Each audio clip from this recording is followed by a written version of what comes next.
જય શ્રી કૃષ્ણ મિત્રો, કેમ છો બધા તમારું સ્વાગત છે ફરીવાર અભિષેક એજ્યુકેશન ગુજરાતી નામની યુટ્યુબ ચેનલમાં. બધા મિત્રો, ધોરણ 10 ધોરણ 12 બોર્ડની એક્ઝામ તથા 9-11ની ફાઇનલ એક્ઝામ અથવા તો સેકન્ડ એક્ઝામ માટે કેટલાક ડિસ્ટ્રેક્શનની ચર્ચા કરવાનો છું કે ભાઈ કેટલાક જે છે ડિસ્ટ્રેક્શન છે કે જે તમને તમારા ભણતરથી દૂર લઈ જાય છે. કેટલાક અવરોધો છે, બરાબર છે, કે જે તમારી સ્ટડી નથી કરવા દેતા અને તમારી સ્ટડી વેસ્ટ થઈ જાય છે કારણ કે એમાં ઘણો સમય વેડફાઈ જાય છે. ઓકે, તો એની શરૂઆત કરીએ એની પહેલાં હું ડિસ્ક્લેમર આપીશ કે અહીંયા ખુલ્લી ચર્ચા કરવાનો છું. એટલે કે તમને જો દુઃખ થાય, સુખ થાય તો એનાથી મને કોઈ ફરક પડતો નથી. જે છે, જે રિયાલિટી છે એ જ આપણે આ વિડીયોમાં ડિસ્કસ કરવાના છીએ. તો યસ, એક ડિસ્ક્લેમર છે કે ભાઈ આમાં એક ખુલ્લી ચર્ચા થવાની છે, ચોખ્ખી ચર્ચા થવાની છે, રાઈટ, કે જે સત્ય છે, બરાબર છે. તો એના હિસાબે તમારે જો આ વિડીયો જોવો હોય તો યુ કેન વોચ, નહીં તો યુ કેન સ્કીપ. ઓકે, ચાલો. સૌથી પહેલાં તો એક મોટું ડિસ્ટ્રેક્શન બધાને ખબર છે, મોબાઈલ છે. પણ મેં તમને ગયા વિડીયોમાં પણ, જો તમે ના જોયો કે ભાઈ હવે તમને કઈ રીતે પ્રિપરેશન કરવાની છે છેલ્લા 2 મહિનાની, 2.5 મહિનાની, એમાં મેં તમને સમજાવેલું કે ભાઈ મોબાઈલ વગર નહીં ચાલવાનું આજના સ્ટુડન્ટને. જેમ કે તમે આ જ વિડીયો મોબાઈલમાં જોઈ રહ્યા છો, તો મોબાઈલ વગર તો નહીં ચાલે. ઓકે, તો મોબાઈલની અંદર એવી કઈ વસ્તુ છે જે ડિસ્ટ્રેક્ટ કરી શકે છે? તો જો સૌથી પહેલાં સોશિયલ મીડિયા, જેમાં ઇન્સ્ટાની રીલ અને યુટ્યુબના શોર્ટ્સ. આ તમને બધા ખબર છે, ઇન્સ્ટા રીલ્સ આજકાલ બહુ જ ચાલી રહી છે. આમાંથી જ હું ચેલેન્જ કરું છું 80% સ્ટુડન્ટ એવા હશે કે જેમના ફોનમાં ઇન્સ્ટાગ્રામ હશે અને તેઓ રીલ જોતા હશે. ઓકે, તો આમ 1-2 મહિના you can just delete Instagram. જો નથી ચાલતું તો ભાઈ રીલ્સ જોવાનું બંધ કરો. હોય ને કેટલા ચેટિંગ, તો એના વગર નથી ચાલતું, બરાબર છે. તો આપણે એટલીસ્ટ રીલ્સને ના જોઈએ તો બેટર રહેશે. ઓકે, સેમ યુટ્યુબ શોર્ટ્સ, કારણ કે આ વસ્તુ એવી છે કે you can just scroll down. આ ટાઈમ પૂરો નહીં થાય, બરાબર છે. તમને ખબર નહીં પડે અને એ એક્સપિરિયન્સ છે તમને આ વસ્તુનો, કે તમને ખબર પણ નહીં પડે 1.5 કલાક 2 કલાક કઈ રીતે જતો રહ્યો.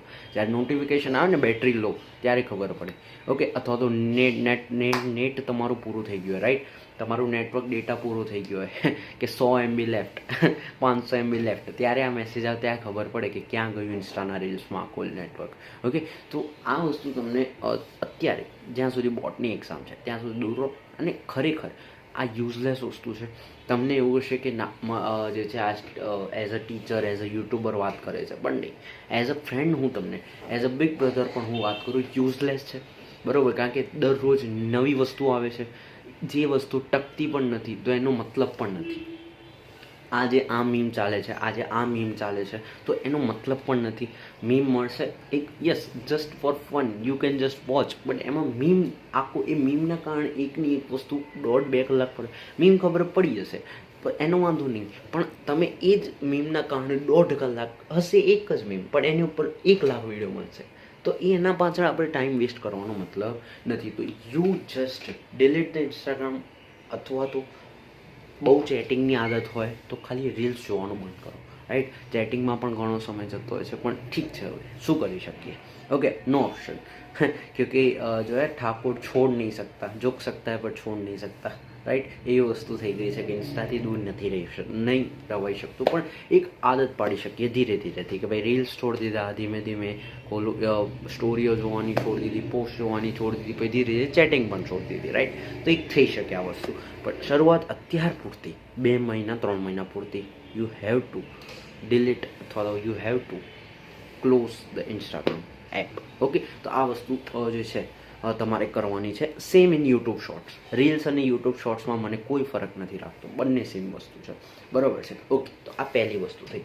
બીજી વસ્તુ કે જે તમારા માટે બહુ ઇમ્પોર્ટન્ટ છે, કે તમને કેટલીક વાર એક્ઝામ્સમાં અથવા તો ભણતા વખતે એવું થતું હોય કે મૂડ નથી આવતો, તો બીજી વસ્તુ છે મૂડ, કે આ તમારું એક ડિસ્ટ્રેક્શન છે કે મૂડ, કે તમને મૂડ જ નથી આવતો, કે ભાઈ યાર કંટાળો આવે છે, થોડીક વાર રેસ્ટ લઈ લઉં. ઊંઘ પણ નથી આવતી, પણ એવું થાય કે થોડીક વાર ઊંઘી જાઓ, થતું હશે 100%. અને તમે કેટલીક વાર ઊંઘ નહીં આવતો તો તમે એવું કહેતા હશો ચલો ફોન રમી લો, ગેમ્સ, ઓકે, કાં તો ઇન્સ્ટા રીલ્સ જેમ આપણે વાત કરીએ જોઈ લો, થોડો ફ્રેશ થઈ જઈશ, રાઈટ.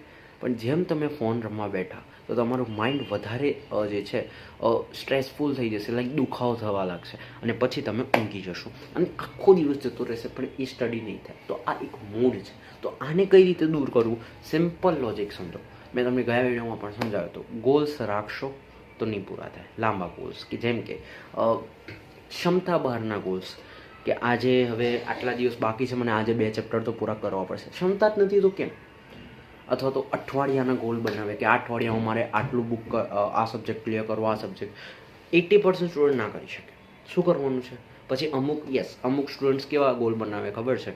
સવારે 7 વાગે ઉઠીશ, કોઈ યુટ્યુબર શિક્ષકે કહી દીધું હશે, કાં તો પછી સ્કૂલના શિક્ષકે કહી દીધું હશે, સવારે 7 વાગે ઉઠવાનું, 8 વાગ્યા સુધી ફ્રી થવાનું, 8 થી 9 ગુજરાતી ભણવાનું, પછી ફ્રી થવાનું, 10 થી 12 ઇંગ્લિશ ભણવાનું, પછી થોડો ફ્રી લેવાનું, 12:30 થી 2:30 વાગ્યા સુધી તમારે BA ભણવાનું, પછી ઇકો ભણવાનું 2 થી 4, પછી રેસ્ટ કરવાનું, પછી 6 થી 8 પાછું એકાઉન્ટ ભણવાનું. નહીં થાય.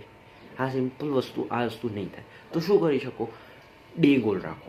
આજ સવારે 7 વાગ્યાથી ઉઠ્યો છું, રાતે 8, 9, 10 જે પણ ઊંઘવાનો સમય છે ત્યાં સુધી મારે આટલું ક્લિયર કરવાનું છે.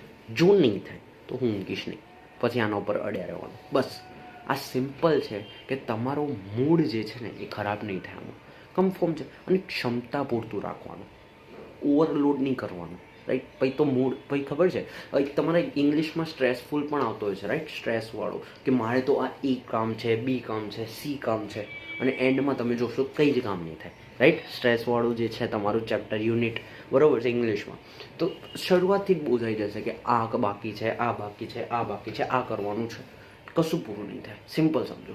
તો એ હિસાબે તમારે આગળ વધવાનું છે. નાનો ક્ષમતાવાળો ગોલ રાખો, અને જે છે ડે ગોલ રાખો, ના કે ટાઈમ ગોલ રાખવાનો છે. કલાકના ગોલ નહીં રાખવાના, ડે ગોલ રાખવાનો છે, રાઈટ? ઓકે. અને ત્રીજો એક ઇન્સ્ટ્રક્શન છે કે જે હું ઓપનલી વાત નહીં કરી શકું, રાઈટ? પણ એક જે છે કે ભાઈ લો ઓફ એટ્રેક્શન, બરાબર છે, કે જેમ ચુંબકમાં N અને S, બરાબર, એમ હિસાબે લો ઓફ અટ્રેક્શન, 2 અલગ અલગ જેન્ડરના જે છે વ્યક્તિઓ એકબીજા જોડે આકર્ષાય, એને કહેવાય આપણે લો ઓફ અટ્રેક્શન. ઓકે. તો એ તમારે વસ્તુ થોડેક ટાઈમ માટે દૂર રાખો, બરાબર છે? કારણ કે આ ઉંમર છે તમારી, બરાબર છે? હવે આ વસ્તુ કેવી છે ખબર છે? શિક્ષકો સમજાઈ ના શકે, માતા પિતા સમજાઈ ના શકે, તો આપણે કોઈક એવો વ્યક્તિ કે જે તમારી લેવલને સમજી શકે એને જ સમજાવવું પડે. અને I can completely understand your situation. Okay. થતું જશે ક્યારેક ને ક્યારેક, પણ આપણે આનાથી દૂર રહેવાનું છે, બરાબર છે? કારણ કે આ તમારી એજ પણ નથી. તમારી એજ આવશે 25, 20, 22 પછી. ઓકે. 18+ ઓફિશિયલ છે, પણ આપણે 22, 20 પછી, બરાબર છે? આ તમે જો આપણા શાસ્ત્રોમાં પણ, બરાબર, કઈ રીતે પહેલાં ગુરુકુલ જતા હતા, 20 વર્ષ પછી જ આવતા હતા, એટલે ત્યાં સુધી એમને આ બાબત વિશે જે છે હતું ખ્યાલ, ભણાવે, પણ જે છે એ ત્યાં સુધી જે છે ગુરુકુલમાં ગુરુના અંડરમાં રહેતા, તો સ્ટ્રિક્ટ બ્રહ્મચર્યનું પાલન કરતા. તો આ વસ્તુ અત્યારે નથી રહી. આ મોબાઈલ ફોન્સ આવી ગયા છે. હવે આ વસ્તુ પર હું ડિટેલ કાઢું તો બહુ મોટી છે, જે આ ઓપન સ્ટેજ ઉપર હું ના સમજાવી શકું. પણ અત્યાર માટે આ 2 મહિના હું તો ખુદ લાઈફમાં જો એક બિગ બ્રધર તરીકે, એક શિક્ષક તરીકે તમે મને જે હિસાબે જોતા હોય, તો એક વસ્તુને ખાલી ફોલો કરજો કે આનાથી દૂર રહેજો. આ ક્યાંય નહીં લાગે. ઇન્સ્ટાની રીલ્સ એક બાને મૂડ નહીં આવે છોડ દેશો, મોબાઈલ એક બાને છોડ દેશો, પણ આ નહીં છૂટે એકવાર આદત પડી તો. એટલે આ બહુ જ ખરાબ છે. મતલબ હવે તમે કહેતા હશો કે ભાઈ આ શિક્ષક છે એટલે આવું કરે છે. નહીં. આઈ કેન કમ્પ્લીટલી અન્ડરસ્ટેન્ડ કે તમારી જે એજ છે એ હિસાબે આવતું હોય, પણ નહીં. આ વસ્તુથી દૂર રહો, મનને મારો, બરાબર છે? એટલીસ્ટ 22 વર્ષ સુધી પાલન કરો બ્રહ્મચર્યનું, રાઈટ? તો આ વસ્તુ બહુ ઇમ્પોર્ટન્ટ છે. અત્યાર માટે 2 મહિના માટે હું તમને વાત કરવા આવ્યો છું, તો એની જ વાત કરું. કારણ કે કોઈ શિક્ષક, કોઈ યુટ્યુબર નહીં કે આ વસ્તુ તમને, જે સૌથી મોટી વસ્તુ છે. 1 કલાક થાય, ચેટિંગ થાય, બરાબર છે, કે જો હું મેસેજ આવ્યો કે નહીં આવ્યો, આનો મેસેજ આવ્યો કે નહીં આવ્યો, તો ઇગ્નોર કરો આ વસ્તુ. હું બંનેની વાત કરું છું. એવું જરૂરી નથી કે ફક્ત બોયઝ અથવા તો ફક્ત ગર્લ્સની વાત કરું, બંનેની વાત કરું છું, રાઈટ? ઓકે. તો આ વસ્તુ જે છે એ આ ક્યાંથી આવે ખબર છે? સોશિયલ મીડિયાથી. તો આ સોશિયલ મીડિયાને તમે ઉડાવી દો તો બહુ બેટર રહેશે. તો આ વસ્તુ 3 મેઇન રીઝન હતા. એક તો મૂડવાળો, તો મૂડ ઓફ થઈ જશો, તમે ટીવી જોશો, ફોન રમશો, ડિસ્ટ્રેક્શન. બીજો મેં તમને ઇન્સ્ટા રીલ્સ, યુટ્યુબ શોર્ટ્સ આ વસ્તુ વિશે કીધી. અને ત્રીજો લો ઓફ એટ્રેક્શન, જેમાં હું ખુલ્લી રીતે ચર્ચા નથી કરી શકતો, but you can completely understand. તમને ખબર છે હું શાની ચર્ચા કરી રહ્યો છું. તો એનાથી તમારે દૂર રહેવાનું છે. અને આ પોઈન્ટ ઉપર હું જરાય હસવાની વાત નથી કરતો, મજાકની વાત નથી કરતો. I am very serious about it. Right. તો તમારે આ વસ્તુ પર ફોકસ કરવાની છે. નેક્સ્ટ વિડીયોમાં મળીશું નવા ટોપિક સાથે. ત્યાં સુધી જય શ્રી કૃષ્ણ.